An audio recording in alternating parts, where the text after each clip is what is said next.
పత్రికా సమావేశాలకు కూడా ఎవరు పడితే వాడు లోపలికి వచ్చేసి మీకంటే ముందుగాల ముందల కుర్చీలో కూర్చుంటాడు. ఇంతకుముందు నేను చూస్తున్నాను, ఒక 15 సంవత్సరాల క్రితం నేను ప్రజాప్రతినిధిగా ఎన్నికైనప్పుడు పత్రికా సమావేశాలు పెడితే సీనియర్ రాగానే సీనియర్ జర్నలిస్ట్ ఏ పేపర్ అన్నా ఉండని, లేకపోతే ఏ టీవీ అన్నా ఉండని, జూనియర్స్ ఎవరైనా ఉంటే సీనియర్స్ వస్తే ముందల సీట్లో కూర్చున్న వాళ్ళు కూడా లేచి వాళ్ళకి సీట్ ఇచ్చి వెనక్కి వెళ్ళి కూర్చునే వాళ్ళు. ఒకవేళ సీట్ లేకపోతే పక్కకు నించొని నోట్ చేసుకునేది.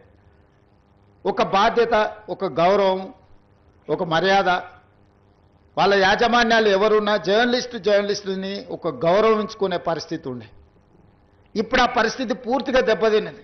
వాడు ఖాళీగా ఉంటాడు కాబట్టి 3 గంటల ముందే వచ్చి ముందల కుర్చీలో కూర్చుంటాడు, కాలు మీద కాలు వేసుకొని.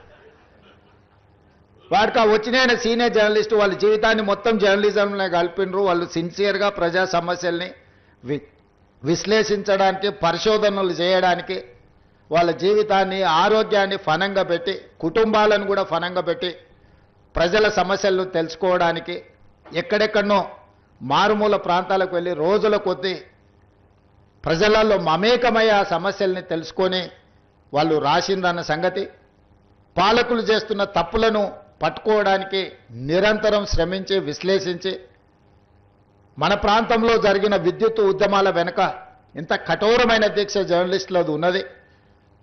సరళీకృత విధానాలు వచ్చినప్పుడు ఆ సరళీకృత విధానాలు దేశ సంపదను పెట్టుబడిదారులు ఏ విధంగా కొల్లగొడతారని ఆనాడు విశ్లేషించిన జర్నలిస్టులకు ఈరోజు వచ్చినోనికి వాళ్ళ గురించి ఓనమాలు కూడా తెలియని పరిస్థితి. వాళ్ళు వస్తే కనీసం కూర్చోమని చెప్పాల్సిన కనీస మర్యాద పాటించాలన్న ఇంగిత జ్ఞానం కూడా కోల్పోయిన వాళ్ళు ఈరోజు వచ్చి మేము పత్రికా సమావేశాలు పెట్టినప్పుడు ముందల వరుసలు కూర్చోవడం కూడా ధిక్కారంగా, మన మీదో లోకు అయినట్టు వాడేదో మన మీద పెత్తనాన్ని చెలాయించడానికి వచ్చినట్టు మన కళ్ళకు చూస్తుంటాడు. ఇంకా నువ్వు నమస్కారం పెడతలేవు, నన్ను చూసి తల ఉంచుకుంటలేవేందని. నాకైతే అప్పుడప్పుడు అనిపిస్తుంది దిగిపోయి పల్ల చెంపలు వలగొట్టాలని. కానీ పరిస్థితులు, హోదా అడ్డం వస్తుంటాయి.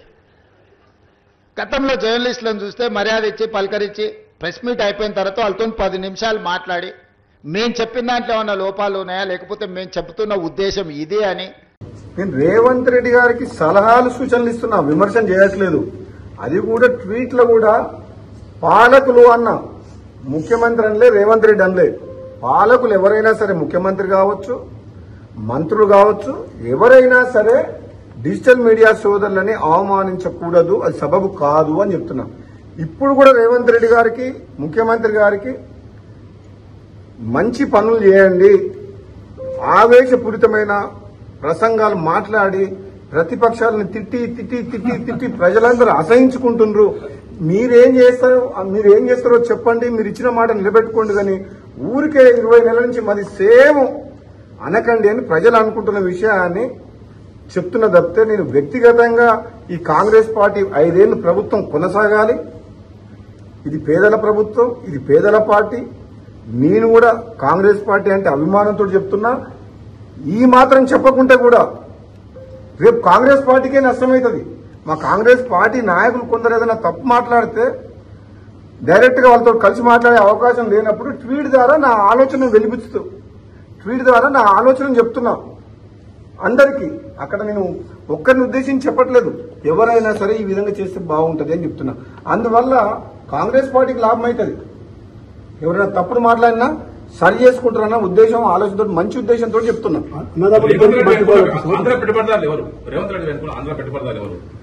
ఇక మీకు 1, 2, 3, 4, 5, 6, 20 మంది ఉన్నారు.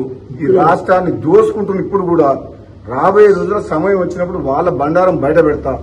ఏది ఏమైనా తెలంగాణ రాష్ట్ర సంపద లూటీ విషయంలో గాని, కాంట్రాక్టుల విషయంలో గాని, భూముల విషయంలో గాని, ఇసుక మాఫియా విషయంలో గాని, ఏ విషయంలో సరే తెలంగాణ ప్రాంతానికి, ప్రజలకు అన్యాయం చేసే పని ఎవరు చేసినా బహిరంగంగా మాట్లాడతా.